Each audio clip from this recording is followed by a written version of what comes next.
বিসমিল্লাহির রহমানির রহিম। যারা দান করতে চান না, আজকের ভিডিওটি শুধুমাত্র তাদের জন্য। একটি হাদিসে এসেছে, একদিন ফাতেমা রাদিয়াল্লাহু আনহু সুতা বিক্রি করলেন। তার সুতার দাম পেলেন 6 দিরহাম।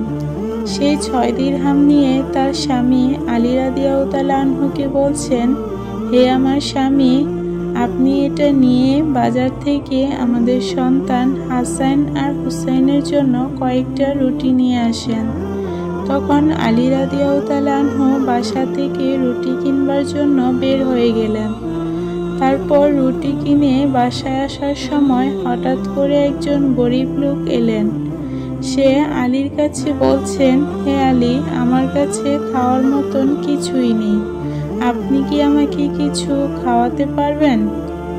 আলী রাদিয়াল্লাহু আনহুর মন এতটাই ভালো ছিল যে খাবারটা তার পরিবারের জন্য কিনলেন, সেটা আল্লাহর রাস্তায় দান করে দিয়েছেন। তারপর আলী যখন বাসায় ফিরে যাচ্ছিলেন, তখন একজন লোক একটি উট নিয়ে আসলেন আর আলীকে বলছেন, হে আলী, আপনি কি উটটি কিনবেন? তখন আলী বললেন, হে ভাই, আমার কাছে টাকা পয়সা কিছুই নেই, আমি কিনতে পারবো না। তখন সেই লোকটি বলল যে, ভাই, এই উটটি আমি এখন দিচ্ছি, তুমি এটাকে নিয়ে গিয়ে যখন বিক্রি করবা, তোমার লাভ তুমি রাখবা আর আমার আসলটা আমাকে ফেরত দিয়ে দিবা। তখন আলী বললেন, আচ্ছা ঠিক আছে, তাহলে দেন। তারপর এই উটটি নিয়ে বাসায় যাওয়ার পথে একজন লোক এসে বলছেন, ভাই, এই উটটির দাম কত নিবেন বলেন। তারপর আলী বললেন, ভাই, আপনি দাম বলেন।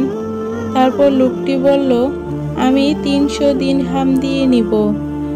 তখন আলী সেই উটটি তার কাছে বিক্রি করে দিলেন আর টাকা নিয়ে উটের মালিকের কাছে গেলেন, কিন্তু তাকে কোথাও খুঁজে পেলেন না।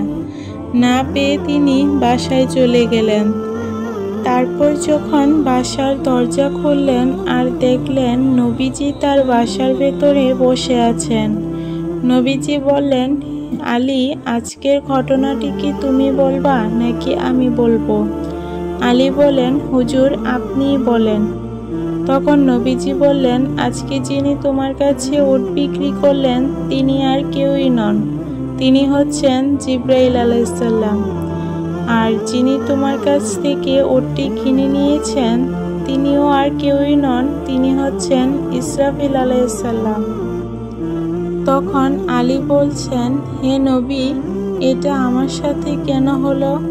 তারপর নবীজি বললেন, তুমি যে নিজে না খেয়ে মানুষকে খাওয়াচ্ছ, এটা আল্লাহর কাছে খুব ভালো লেগেছে।